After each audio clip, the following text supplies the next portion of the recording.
Esse vídeo foi feito em parceria com o Cambly, a maneira mais eficiente de se aprender inglês online com professores nativos. A maior promoção do ano está acontecendo e você pode adquirir o aplicativo com 50% de desconto usando o código que está aparecendo na tela ou clicando no link que está na descrição. Logo após a descoberta dos raios-x e da radioatividade, usar raio-x e materiais radioativos se tornou uma grande moda. De repente surgiram cremes de beleza, chocolates, cigarros, águas e até supositórios com elementos que emitiam radiação.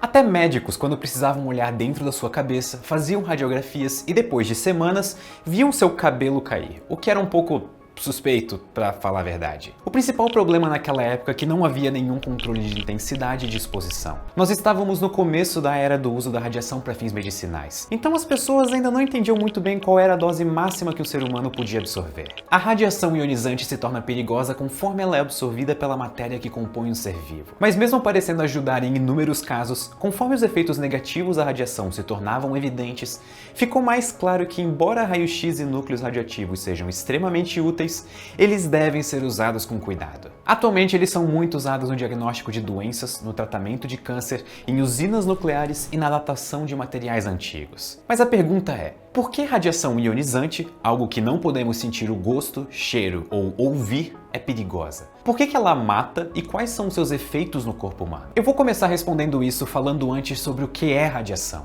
Uma definição simples de radiação é que ela é energia em trânsito, geralmente emitida por uma fonte e transmitida através do vácuo, do ar ou de meios materiais. Nós podemos ter radiação na forma de partículas, como prótons, nêutrons e elétrons, ou na forma de ondas eletromagnéticas, como a luz visível, raios-x e raios gama. Mas aqui entra um detalhe importante. Geralmente, quando falamos de radiação como sendo algo perigoso, estamos nos referindo a um tipo específico de radiação, que é a ionizante. Então, o que a radiação ionizante tem de diferente? A radiação ionizante é aquela que tem energia para ionizar átomos. Isso pode ser um termo técnico, mas apenas significa que ela consegue arrancar os elétrons de átomos. A energia necessária para ionizar um átomo depende muito do quão ligado ao núcleo do átomo o elétron está. Alguns átomos, como o césio, possuem elétrons que estão ligados de maneira muito fraca. Então nós não precisamos de muita energia para remover esse elétron do átomo e ionizá-lo. Como vocês sabem, existe uma coisa mágica chamada tabela periódica que nos mostra a quantidade de diferentes átomos que existem. A radiação ionizante é diferente para a maior parte deles. Mas se levarmos em conta os principais átomos presentes no corpo humano, que são hidrogênio, carbono, nitrogênio e oxigênio, nós temos como calcular um valor máximo de energia para a radiação ionizar os átomos que nos compõem. Portanto, no caso de radiação eletromagnética, somente raio-x e gama têm energia suficiente para arrancar elétrons de um átomo. E é por isso que você não quer ficar perto de supernovas ou lamber urânio enriquecido no núcleo de uma usina nuclear. Não façam isso, só pessoas estranhas fazem isso. Então agora nós sabemos qual tipo de radiação nós estamos procurando para causar efeitos negativos no corpo humano. E onde nós podemos encontrar essa radiação? A resposta mais conhecida são os materiais radioativos. Uma das características dos núcleos radioativos é a instabilidade. Mas o universo odeia instabilidade. Então, quando ele se torna instável, ele emite partículas em uma tentativa desesperada de se tornar estável novamente. Essa emissão pode ser uma de três tipos: alfa, beta e gama. Os nomes são letras gregas, mas nós todos já sabemos o que é cada uma delas, mesmo que não no nome versão grega. A partícula alfa é idêntica a um núcleo de hélio, sem os seus elétrons. A partícula beta é apenas um elétron. E a gama não é uma partícula, e sim radiação eletromagnética na forma de raios gama. Em geral, as partículas alfa, que são o núcleo de hélio, podem ser barradas por uma folha de papel. As partículas beta, que são os elétrons, precisam de um pouco mais, sendo barradas por exemplo, uma camada de madeira. Já a radiação gama é a mais difícil das três, e geralmente precisa de uma parede de concreto ou chumbo. Percebam que mesmo existindo essas três formas de radiação ionizante, a alfa, beta e a gama, fundamentalmente o que as três fazem é a mesma coisa: arrancar elétrons de átomos. E por que exatamente arrancar elétrons de átomos pode ser tão perigoso para o corpo humano? Arrancar um elétron é um processo quase instantâneo, mas isso pode resultar na quebra de ligações químicas, resultando em fragmentos do que antes eram moléculas bem estruturadas. Esses fragmentos podem se ligar a outras moléculas que não necessariamente deveriam estar ligadas. Isso pode acontecer em qualquer molécula do nosso corpo, desde as de água até o nosso DNA. E é aqui que as coisas começam a ficar feias. A radiação tem uma chance de causar danos ao nosso DNA. E o mais assustador é que os efeitos biológicos resultantes desses danos no nosso material genético pode demorar dias, semanas, meses ou até anos para ocorrer. Nem sempre é instantâneo. Existem duas maneiras de a radiação causar danos no nosso DNA, a direta e a indireta. Quando ela é direta, ela age diretamente no nosso DNA, como o nome sugere, quebrando as ligações químicas entre os nossos nucleotídeos ou moléculas presentes no nosso material genético. E ela é indireta quando ela age na água, quebrando a molécula e produzindo componentes reativos. Eles são muito instáveis e reagem rapidamente com outros átomos e moléculas, capturando elétrons para ganhar estabilidade. Essa molécula que perdeu o átomo se transforma em radicais livres, iniciando uma reação em cadeia. O DNA é formado por duas fitas em formato de hélice interconectadas, ligadas por pontes de hidrogênio. O dano que a radiação causa no DNA pode ser desde a perda de uma base até a quebra das pontes de hidrogênio, ruptura de uma fita ou até mesmo a das duas fitas. Só que, para nossa sorte, o DNA tem mecanismos de reconstituição para reparar esses danos. Só que eles podem virar danos irreversíveis se um número muito grande de danos ocorrerem simultaneamente, ou ainda se a quebra de uma das fitas não for reparada adequadamente. Aproximadamente 33% das quebras de fitas são produzidas pela ação direta no DNA, e o restante, 67%, pelo ataque de radicais livres. E isso pode causar dois tipos de reações: as teciduais e as estocásticas. Efeitos teciduais são associados à morte celular. Eles são observados quando uma alta dose de radiação causa a morte celular de um número muito grande de células de um dado tecido ou órgão, a ponto do seu funcionamento ficar prejudicado. Em geral, altas doses acontecem somente em acidentes ou no caso de radioterapia, mas nesse caso a ideia é causar dano, só que somente no tumor. Você não precisa ter medo de fazer uma radiografia do seu peito em um ambiente com controle de qualidade em dia, porque não tem risco de acontecer um efeito tecidual. Quanto maior a dose de radiação, mais grave será o efeito tecidual. Mas não se preocupe, porque não é qualquer dano tecidual que vai sair do controle. Abaixo de uma certa dose, o número de células danificadas é muito pequeno para que os efeitos teciduais sejam observados. Existem reações teciduais que surgem pouco tempo depois da exposição e, em geral, estão ligadas ao tipo inflamatório, ligados à morte celular por meio de necrose, quando a célula incha e rompe a membrana celular. Isso pode causar a queimadura da pele, inflamação da mucosa do revestimento do trato gastrointestinal e a descamação da pele. Foi o que aconteceu com alguns dos bombeiros de Chernobyl. Só que existem efeitos tardios também, que surgem após vários meses e anos. Esse efeito tardio é quase sempre devido à lenta velocidade das células de se dividir. Um exemplo é a catarata. Os efeitos teciduais sempre vão acontecer se você atingir um limiar mínimo de dose e estão ligados sempre à morte celular. Os efeitos teciduais ocorrem devido à exposição do tecido individual, mas existem efeitos que são causados quando o corpo todo, ou grande parte dele, são expostos à radiação.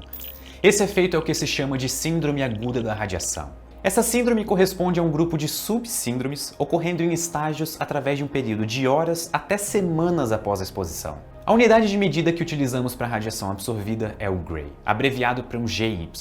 Então daqui para frente eu vou fazer uma comparação usando bananas. Se a dose absorvida no corpo todo for próxima de 1 Gray, o que equivale à radiação recebida ao comer 10 milhões de bananas ou fazer 50 mil raios-x do peito, algumas pessoas podem ter náusea, diarreia e depressão no sistema sanguíneo. Se for entre 1 e 3 Grays, o equivalente a 30 milhões de bananas ou 150 mil raios-x do peito, além dos sintomas anteriores, a pessoa pode ter fortes infecções. Entre 3 e 5 Grays pode ocorrer hemorragia, perda de pelos e esterilidade temporária ou permanente. Sim, você não teria mais filhos nem cabelo se você comesse 50 milhões de bananas ou fizesse 250 mil raios-x do peito. E por volta de 10 Grays ocorre a inflamação dos pulmões. E para doses maiores, os efeitos incluem danos no sistema nervoso e cardiovascular, levando o indivíduo à morte em poucos dias. Isso são 500 mil raios-x do peito ou 200 vezes a dose máxima de radiação anual permitida por lei para pessoas que trabalham com radiação. Só para comparação, a dose geralmente letal de radiação ionizante é metade disso, por volta dos 5 Grays. Alguns dos trabalhadores de Chernobyl receberam isso em menos de um minuto. Existem também os efeitos estocásticos, que são os efeitos a longo prazo da radiação ionizante. Eles estão ligados à mutação do DNA. O efeito estocástico mais conhecido é o câncer. Acredita-se que erros no reparo, principalmente na quebra das duas fitas, seja a principal razão para que eles ocorram. Os efeitos estocásticos são aleatórios e não têm um limiar mínimo para acontecerem, mas ainda assim dependem da dose de radiação. Quanto maior a dose, maior a probabilidade deles acontecerem. Como eles são aleatórios, é necessário apenas que uma alteração seja feita para causá-los. Mas imaginem, existe uma chance muito maior de uma mutação causar câncer quando ocorrem 1 milhão de quebras do DNA do que quando acontece uma quebra do DNA. Os efeitos que causam câncer são sempre tardios. O tempo entre a exposição e a detecção do câncer pode ser de vários anos. O corpo humano é preparado para lidar com, digamos, uma célula que sofreu mutação. Para existir um efeito, é necessário um número grande de células. Assim, é necessário um tempo grande para que a célula cujo DNA foi mutado se divida vezes o suficiente. Por exemplo, leucemia demora em média 8 anos entre a exposição e a detecção. Tumores sólidos podem demorar décadas até acontecerem. Isso depende muito do quão rápida é a velocidade de reprodução das células. Por isso, crianças são muito mais sensíveis à radiação do que adultos. Afinal, como elas estão em fase de crescimento, estão ocorrendo muito mais divisões celulares nelas do que em adultos. Outro efeito estocástico é o efeito hereditário. Esse efeito acontece quando uma mutação ocorre nas células germinativas e pode ser repassada para os descendentes da pessoa irradiada. Algo muito importante nisso é somente repassada para os descendentes. Ou seja, por mais que a mutação ocorra em você, somente os seus descendentes vão apresentar mudanças. Mas e como nós sabemos tudo isso? De onde que nós tiramos essas informações? Os efeitos teciduais foram observados pouco tempo depois da descoberta de raio-x e da radioatividade, exatamente porque alguns eram imediatos. Os efeitos tardios foram sendo estudados também, quando foi observado que diversos cientistas e profissionais que trabalhavam com radiação começaram a apresentá-los. Mas os efeitos estocásticos são diferentes. Como eles têm essa característica probabilística, o estudo é mais difícil. A principal fonte de dados são grandes exposições à radiação, como os sobreviventes de Hiroshima e Nagasaki, ou populações que moravam próximo a Chernobyl. Em todos esses casos, como sabe-se a data de quando ocorreu a exposição da radiação, tem-se uma boa noção da dose de radiação que eles foram expostos. E com isso a gente pode ter uma ideia melhor de quais são os efeitos a longo prazo. Mas nós devemos levar em conta que a relação entre alguém ter sido exposto em Hiroshima e ter câncer não é direta. Esse é um estudo populacional. Se somente uma pessoa for observada nesse estudo, ele não é conclusivo. Portanto, ele é realizado durante anos com um grande número de pessoas. E quanto aos efeitos hereditários, os resultados de pesquisa dos sobreviventes de Hiroshima e Nagasaki mostram que não há evidências de que a radiação cause efeitos hereditários.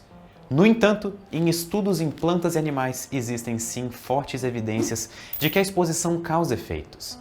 Uma das hipóteses levantadas sobre a não existência em humanos é que diversas gerações de plantas e animais podem ser observadas em um curto espaço de tempo, diferente de humanos. Sim, existem riscos ao se utilizar radiação, mas o nosso conhecimento hoje é muito maior do que no início dos anos 1900. O benefício que ela pode trazer para a medicina, por exemplo, são muito grandes. Infelizmente, a palavra radiação ficou manchada ao longo da história por causa de uma série de maus usos de seres humanos. Armamentos nucleares causando medo na população ou acidentes horríveis como o de Chernobyl são um lembrete de que nós temos um grande poder na mão, mas que precisamos utilizá-lo de maneira correta e prudente. Na maior parte dos casos, como na medicina, o benefício é maior do que o risco. Nós literalmente podemos salvar a vida de pessoas utilizando radiação. E esse é o melhor uso possível para um conhecimento que começou em laboratórios há mais de 100 anos. Muito obrigado e até a próxima! A promoção de Black Friday está acontecendo nesse exato momento no Cambly, a melhor maneira de se aprender inglês online com professores nativos. Usando o código que está aparecendo na tela ou clicando no link que está na descrição, você tem desconto de 50% nos planos anuais Cambly e Cambly Kids. Se você assinar o aplicativo até o dia 8 desse mês, você ganha gratuitamente um curso de Accent Reduction, com os tutores nativos do Cambly. O diferencial do Cambly é que as aulas são 100% particulares, 24 horas por dia e com professores nativos. Você pode escolher o horário que for melhor para você. Você pode até escolher seus professores com base no sotaque que você tem interesse de aprender. Além disso, todas as aulas são gravadas no seu perfil para você poder acompanhar o seu progresso ou relembrar coisas que aprendeu. Não percam essa oportunidade, vale muito a pena. Vejo vocês no próximo vídeo.